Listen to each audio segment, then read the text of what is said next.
خاندان سے شروع کرتا ہوں. فرمایا وہ جو میرے چچا حضرت عباس بن عبد المطلب کا فلاں کے ذمہ سود کا پیسہ تھا، میں پیغمبر اسے ختم کر رہا ہوں، اپنے سے ہی ابتدا کر رہا ہوں اور تمہیں حکم دے رہا ہوں اس سودی لین دین اور سودی کاروبار سے اپنے آپ کو دور رکھنا، اس لیے کہ فَإِن لَمْ تَفْعَلُوا فَأْذَنُوا بِحَرْبٍ مِّنَ اللَّهِ وَرَسُولِهِ. جس انسان نے اس سودی کاروبار اور سودی لین دین کو نہ چھوڑا تو پھر اللہ اور اس کے رسول سے جنگ کے لیے تیار ہو جائے. جی جس نظام کے اندر اللہ اور اس کے رسول سے جنگ ہے تو کیا خیال ہے اس میں سکون ہوگا؟ جی اس میں اطمینان ہوگا، اس میں ترقی ہوگی، اس میں ملک میں خوشحالی آئے گی کہ جناب سودی لین دین اور سودی نظام کے بغیر ہمارا گزارا نہیں چلتا.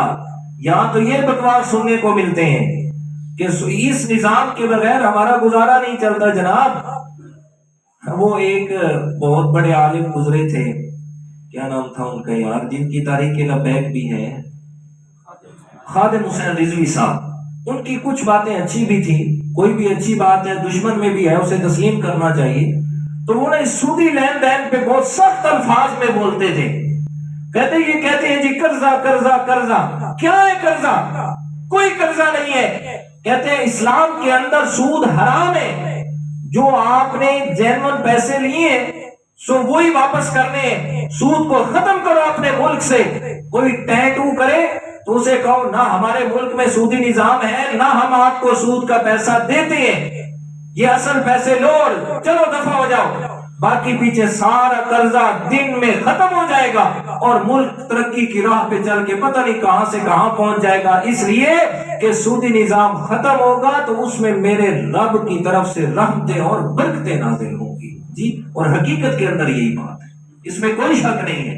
یہاں ہر آدمی صرف زبانی کلامی تو کہتا ہے، لیکن دوسری طرف یہ بات ہے کہ یہ ایک ایسا اجماعی مسئلہ ہے، ایسا اجتماعی مسئلہ ہے یہ کہ سسٹم کی تبدیلی. چونکہ ہمارے ملک میں جو سسٹم چل رہا ہے یہ مکمل طور پہ وہ جو 1935 36 34 کا ایکٹ تیار کیا تھا برطانیہ نے سو وہی چل رہا ہے اور اسی ایکٹ کے تحت یہ سارا نظام ہے. تو جب تک وہ موجودہ سسٹم جس کے تحت ملک چل رہا ہے اور وہ تبدیل نہیں ہوگا تو اس وقت تک یہ نظام کبھی بھی ہمارے گلے سے نہیں نکلے گا. اور اس کے لیے یہ نہیں ہے کہ صرف تقریروں سے کام چلے گا. جی یہ نہیں ہے، اس کے لیے باقاعدہ محنت، باقاعدہ وہ پہلے سسٹم سیکھے، وہ جو دین کا ہے، وہ جو اسلام نے دیا ہے نظام حکومت، اس کو سیکھیں گے تو تب جا کے نافذ کریں گے نا. جی ہاں اچھا چلیں جی واپس آ جائیں. فرمائنا کل ربا موزون، سارے کا سارا سود یہ نظام میں پیغمبر نے حرام کر دیا. اور اس کے بعد اگلی بات فرمائی ان کل دم فی الجاہلیت موزون. فرمائے جتنے بھی زمانے جاہلیت کے قتل تھے وہ سارے خون بیکار گئے، سب کے سب دشمنیاں میں پیغمبر نے ختم کر دی ہیں. اور سب سے پہلے میں اپنے رشتہ داری سے شروع کرتا ہوں اس معافی کو کہ ربیہ بن حارثہ کے بیٹے کا خون میں پیغمبر معاف کرتا ہوں. فرمایا اپنے سے شروع کر کے تمہیں درس دے رہا ہوں. فرمایا چھوٹی چھوٹی باتوں پہ جھگڑے بڑھانے کی بجائے فرمایا خذ العفو وامر بالعرف واعرض عن الجاہلین. میرے پیغمبر نے اس حدیث سے وہ اس آیت مبارکہ کی تفصیل میں فرمایا میرے اللہ تعالیٰ نے مجھے خاص کر کے 9 باتوں کا حکم فرمایا. ان 9 باتوں میں سب سے پہلی اور سب سے بڑی بات جو ذکر فرمایا میرا پیغمبر خذ العفو، میرے پیارے معاف کرنے کو لازم پکڑیے گا، درگزر کیجئے گا، عفو درگزر سے کام لیجئے گا. وامر بالعرف، اور لوگوں کو نیکی کا حکم دے. وَأَعْرِضْ عَنِ الْجَاهِلِينَ، اور جاہلوں سے کسی قسم بات پر جھگڑنے کی ضرورت نہیں ہے، بلکہ ان کی خیر خواہی کرنی ہے، ان کے ساتھ اچھا تعلق رکھنا ہے۔ فرمائے انتقام کو میرے پیغمبر نے ختم فرمایا، اس کے بعد فرمایا لِكُلِّ وَارِثٍ نَصِيبَهُ مِنَ الْمِيرَاثِ کہ اللہ تعالیٰ نے ہر ایک وارث کے لیے وراثت کے اندر حصہ مقرر فرما دیا ہے۔ وَلَا يَجُوزُ وَصِيَّتُهُ فِي أَكْثَرَ مِنَ الثُّلُثِ اس لیے خیال کرنا اگر وصیت کرنی بھی ہے تو مال کے تہائی حصے سے زیادہ وصیت نہیں کرنی۔ اللہ اکبر۔ یہ بھی ہمارا وصیت والا ٹاپک جو ہے نا ادھر درس میں گزر چکا ہے جی، دوسرے پارے کے تیسرے چوتھے رکوع پہ وصیت کا ذکر ہے، اس ٹاپک میں تفصیل سے عرض کر چکا ہوں، یہاں بس تھوڑی بات سمجھا دیتا ہوں آپ کو۔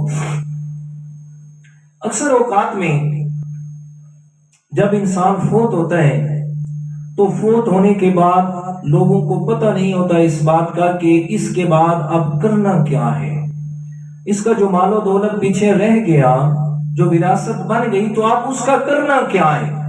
یہ کل بھی مجھ سے ایک بچے نے سوال کیا، اس نے کہا جی جو مرنے والا ہے اس کا جو مال رہ جاتا ہے پیچھے، کیا ہم اس میں سے صدقہ خیرات کر کے غریبوں کو اور لوگوں کو کھلا سکتے ہیں کہ نہیں کھلا سکتے؟ میں نے کہا بیٹا نہیں کھلا سکتے۔ کیوں؟ اس لیے ترتیب سمجھ لیں، یہ احکام میت جتنے بھی احکام تھے وراثت کے، میت کے نہلانے کے، غسل دینے کے، اس کے علاوہ کفن دینے کے، دفنانے کے، یہ سارے ہمارے پورے 7 مہینے کے 8 مہینے اس پہ لگے تھے۔ عشاء کی نماز کے درس میں یہ پورا مکمل پچھلے سال یا اس سے پچھلے سال میں ساتھیوں کو سمجھا چکا ہوں۔ تو جب آدمی فوت ہو جائے تو مرنے کے بعد جو اس کا پیچھے مال اور دولت رہا ہے وہ بن گئی ہے وراثت اور ترکہ۔ اب اس کا کیا کرنا ہے؟ سب سے پہلے اس کے مال میں سے کفن، دفن اور یہ جو سارے اخراجات ہیں یہ اس کے اپنے مال میں سے لگانے ہیں۔ اگر کوئی رشتہ دار قریبی احسان نہیں کرتا، نیکی کی نیت سے نہیں لگاتا تو نہ لگائے، اس کی اپنی جو وراثت ہے اس میں سے اس کا کفن خریدا جائے اور قبر بنانے کے اخراجات جو ہیں وہ سارے اس کے اپنے ترکے میں سے، وہ جو وراثت ہے اس میں سے لگائے جائیں۔ اب جتنا باقی مال بچا ہے تو آپ میت کے ذمہ جتنا قرض ہے اس کے مال میں سے قرض ادا کیا جائے۔ اب قرض ادا کرنے کے بعد جتنا مال باقی رہ گیا ہے اب وہ ہے ورثاء کا حق۔ اب اس سے پہلے یہ دیکھا جائے گا کہ اگر اس نے کوئی وصیت کی ہے، اس نے کوئی اچھے کام کی نیکی کی نصیحت کر کے گیا ہے، وصیت کر کے گیا ہے، تو وہ اس کے مال کے تیسرے حصے میں سے وصیت جاری ہوگی، سارے مال میں سے نہیں، مال کے تیسرے حصے میں سے وصیت جاری ہوگی۔ جو باقی مال بچ گیا ہے وہ سارے ورثاء کے اندر تقسیم ہوگا، جس طرح اللہ تعالیٰ نے سورۃ النساء کے اندر سارے ورثاء کے حصے مقرر فرما دیے ہیں۔ کوئی اس طرح نہیں کہ اپنی مرضی سے یہ جو اس کا فلانا اور اس کا فلانا، مقرر حصوں کے مطابق تقسیم کیا جائے گا۔ اس کے علاوہ باقی جتنے کرتوت کیے جاتے ہیں، باقی جتنے اعمال و افعال کیے جاتے ہیں، میت کے پیسے میں سے یتیموں کا حق جو مارا جاتا ہے کہ یہ جی فلاں، یہ جی کل شریف پہ حلوہ پکایا جا رہا ہے جی، یہ جی چاول بنائے جا رہے ہیں جی، 1000 لوگ آ رہے ہیں جی، ان کے لیے 20 جگہ بن گئی جی اور 5 گڑا حلوے کے بن گئے جی، اور یتیموں کے مال میں سے لگا کے ان کو مال سے محروم کیا جا رہا ہے، اور میرا بھائی شریعت کے اندر اس کا کوئی ثبوت نہیں ہے اور کوئی اجازت نہیں ہے۔ اگر اصالِ ثواب کسی نے کرنا ہے تو اصالِ ثواب کے لیے نہ دن مقرر ہے، نہ وقت مقرر ہے، نہ چیز مقرر ہے، جس وقت چاہے جو چاہے اللہ کے نام پہ دے اور دعا کرے مولا یہ تیری رضا کے لیے میں نے یہ خرچ کیے، مولا اس کا ثواب، میرا والد فوت ہو گیا، میری والدہ فوت ہو گئی، اس کی روح کو پہنچا دے، بس سمپل سی بات ہے۔ یہ کیا ہے جی، 10واں آئے گا تو اصالِ ثواب ہوگا جی، جمعرات آئے گی تو اصالِ ثواب ہوگا، 40واں آئے گا تو اصالِ ثواب ہوگا۔ کیوں بھائی اللہ تعالیٰ 40ویں دن کا محتاج ہے؟ نہیں، بلکہ آپ نے اپنے جس کے لیے بھی کرنا ہے رب کی رضا کے لیے کرنا ہے، جو کچھ مرضی چاہے دیتے ہیں، لیکن دینا کس کے نام پہ ہے؟ اللہ کے نام، اللہ کے نام پہ خرچ کرو، غرباء میں تقسیم کرو۔ ایک صحابی آگے کہتے ہیں یا رسول اللہ میری والدہ فوت ہو گئی ہے، ایسا عمل بتائیں کہ میں وہ کروں تو میری والدہ کو زیادہ سے زیادہ ثواب پہنچے۔ میرے پیارے پیغمبر نے بڑی پیاری سی بات فرمائی، فرمایا میرے پیارے صحابی، جس جگہ پہ پانی کا انتظام نہیں ہے نا اس جگہ پہ پانی کا انتظام کروا دے۔ فرمایا جانور بھی، انسان بھی، پرندے بھی، چرندے بھی، جو بھی اس سے پانی پیئیں گے تیری والدوں کو ثواب پہنچتا رہے گا۔ تو سب سے بڑا اصالہ ثواب کا کیا کام ہے جناب؟ کہ جہاں پانی کا انتظام نہیں ہے وہاں کیا کر دیا جائے؟ پانی کا انتظام کر دیا جائے۔ لیکن یہ نہیں ہوتا، ہم دیکھا دکھائی کہ لوگ کہیں جی اپنے والد کی وفات کے بعد اس نے جناب پیچھے دیگا پکائیاں تے لوگ یہ نہ کہیں جناب اس نے تو کچھ بھی نہیں کیا۔ اور بھائی وہ دیگے پکانے سے بہتر یہ ہے کہ تیرے والد کے اوپر جو قرضہ تھا نا وہ قرضہ تو ادا کر۔ اصالہ ثواب پہلے نہیں، پہلے قرضہ ادا کر، تب جا کے اس کی جان چھوٹے گی۔ آپ نے الصلوۃ والسلام فرماتے ہیں کہ حضرت جبرائیل علیہ السلام میرے پاس آئے، آپ سلام سے فرمایا یا رسول اللہ تعالیٰ نے فرمایا کہ شہید کے سارے گناہ معاف ہیں، جو بھی اللہ کے راستے میں شہید ہوتا ہے سب گناہ معاف۔ دوسری دفعہ بھی فرمایا، تیسری دفعہ حضرت جبرائیل آئے، فرمایا اللہ کے پیارے پیغمبر اللہ تعالیٰ فرما رہے ہیں سارے گناہ معاف ہوں گے الا الدین، اگر شہید پہ قرضہ ہے تو وہ قرضہ معاف نہیں ہوگا۔ جی شہید کا بھی قرضہ معاف نہیں ہے۔ آج ہم باقی سارے رسومات اور کر رہے ہوتے ہیں جی، وراثت لینے میں تو بڑے جھگڑ رہے ہوتے ہیں، لیکن کبھی ایسا بھی ہوا ہے کہ جی جو فوت ہو گیا اس کے ذمہ قرض تھا اور سارے لوگ مل کے بیٹھ جائیں یار بیچارے کے ذمہ قرض تھا، اگر وراثت ہوتی تو ہمیں اتنا حصہ آتا، چلو یار آج اتنے ہی حصے اپنے ملا کے اس بیچارے کا قرض ادا کر دیتے ہیں۔ جی وہ کیسے کہتے ہیں جی، میٹھا ہپ تے کوڑا تھو جی، لینے کے لیے تو آگے اور جب خرچ کرنے کی باری آتی ہے تو کہیں جی کیا کریں جی انہوں نے اپنے پتر کرے نہ سکے کرا۔ جی اگر وراثت زیادہ ہو، مال و دولت ہو تو مل جائے تو پھر تو ہڑپ ہوتی ہے۔ لوگ یتیموں کا مال، یہ پچھلے دن میرے پاس یہ جھگڑا ہے کہ جی بھابھی اور 2 بھتیجیاں، بھائی فوت ہو گیا، اب بڑا بھائی ان کا حصہ نہیں دیتا، کہتے جی یہ تو پرائیاں دھیاں شادیاں تھی بننیاں نہیں دیتا، کیا کرے جی بتائیں آپ ہمیں کا۔ اور بھائی ہم مسئلہ بتا سکتے ہیں، ہمارے اتنے تو ہے نہیں کہ کلاشن لے کے لے تھے جی، بتا سکتے ہیں، رب کا حکم سنا سکتے ہیں۔ جو لوگ یتیم کا مال کھاتے ہیں اپنے پیٹوں میں کیا بھرتے ہیں؟ آگ بھرتے ہیں۔ تو بہرحال اللہ کے پیارے پیغمبر نے اپنے آخری خطبہ حجۃ الوداع میں، آخری خطبہ میں میرے پیارے پیغمبر نے پورے دین اسلام کا خلاصہ بیان فرما دیا، اور ان میں سے ایک حکم یہ بھی فرمایا، فرمایا لِكُلِّ وَارِثٍ نَصِيبَهُ مِنَ الْمِيرَاثِ، اللہ تعالیٰ نے ہر ایک وارث کے لیے وراثت میں حصہ مقرر کر دیا ہے، اس لیے ہر ایک کو اپنا حصہ دیا جائے، کسی کا حصہ وراثت میں سے مارا نہ جائے۔